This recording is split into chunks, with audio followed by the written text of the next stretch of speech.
Distilled water has a pH of 7. It's neither alkali nor acid. So it will hurt you. So water has to be what? Spring.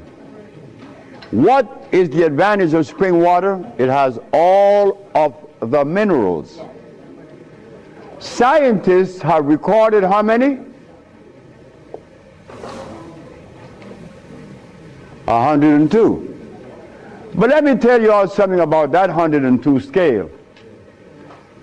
I went to Africa, to Guinea, and I went to a village named Fulamori.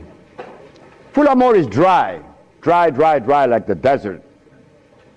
But I was taken to Fulamori because I told the president of Guinea that Guinea had thermal waters, and everybody told me no, including him, the president.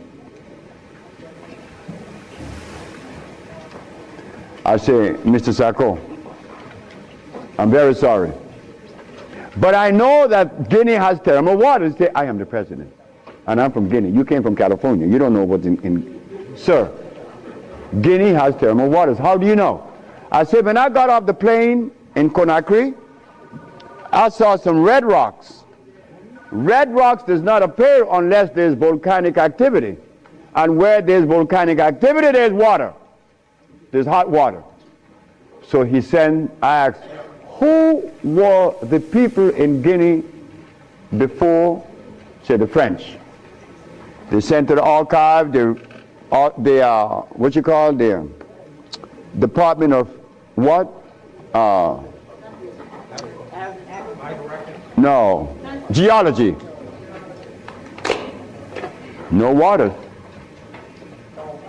The president said, you see, there's no water. There's no hot water in Guinea. I say, Mr. Sacco, who was here before the French? The Belgians. I said, could I go, or could you send someone to investigate? My wife and I was out in the street. We came home late that evening. We came home to find the president doing this in his yard. He's walking to and fro. But he had this paper in his arm. So when I came in the gate, I could see him walking to and fro. When I came in the gate, he said, Dr. Sebi, they found the thermal waters in Fulamori. I felt so bad. I felt really let down, because why should I have to leave California to go to Guinea to tell them of something that they had and they didn't know? Something wrong with that. Anyway, they arranged a caravan and they took me to Fulamori with her. This woman is crazy. You could look at her head and tell she's crazy. When she got to Fulamori, she saw where it was green and water is flowing, and it's so nice, you know, thermal water brings madness out of you. She took all her clothes off in front of 5 Muslim men. Jesus Christ. Her and another African woman got completely natural naked, as you all call it, and jumped in the water.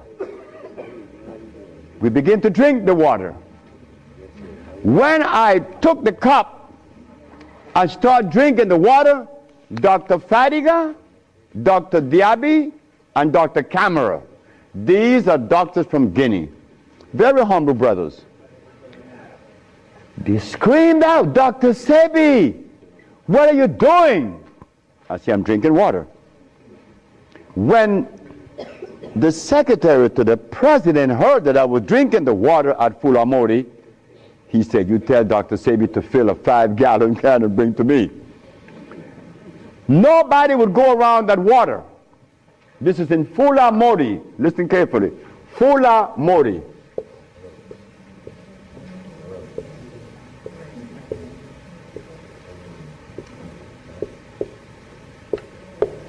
This is in Guinea.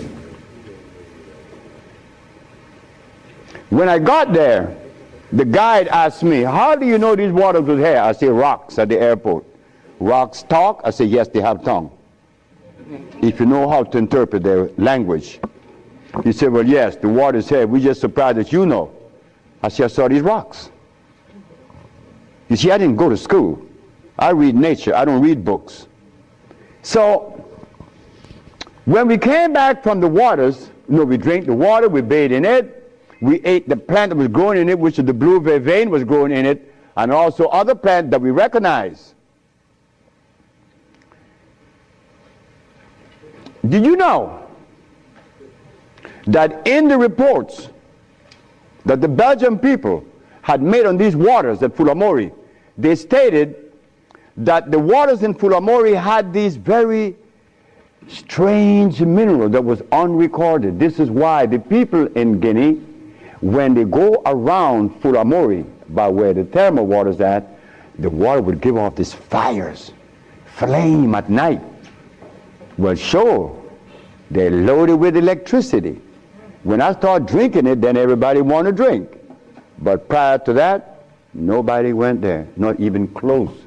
Because there is nobody in the world that is as spooky as an African. An African believes in ghosts. He believes in voodoo. He believes in witchcraft. He believes in all the nonsense that doesn't help. But they eat cassava. They call it gari in Nigeria. So, an old man came to Mattoon and said, Mattoon, my grandfather told me that one day a man would come to Guinea and teach them the use of these waters. And your husband, Dr. Sebi, we suspect is that person. So you will be back. Listen carefully. In Fulamori, they have to dig down in a well to get water, but well water is dangerous because it has too much calcium in it. It would clog your kidneys. Your kidneys become a filter instead of the soil. You have to drink water on top of the soil. Nature has filtered it, now you drink it. But if you go down, it's dangerous. But here in Fulamori, just 8 kilometers out of the village, there is these waters. And there's plenty of it, but they're scared. They're full of fear. So when the president saw that I knew something about thermal waters, and he saw this,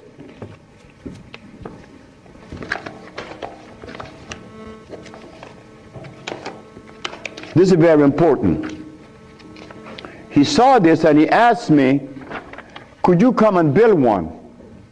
This is the village that you heard of in Honduras.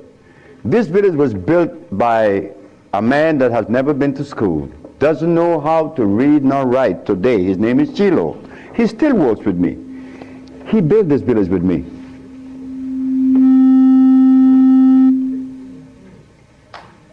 When the president saw this, he said, could you build a healing village like this in Guinea? I said, yes.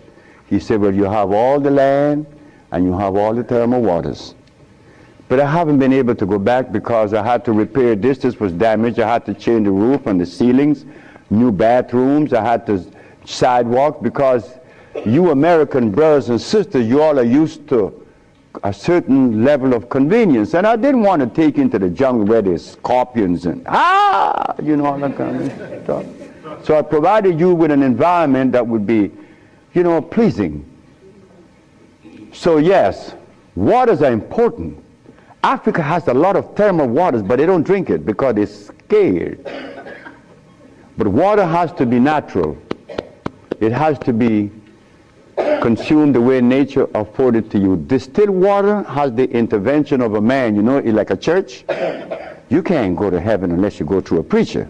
And you have to pay him some money because God needs money.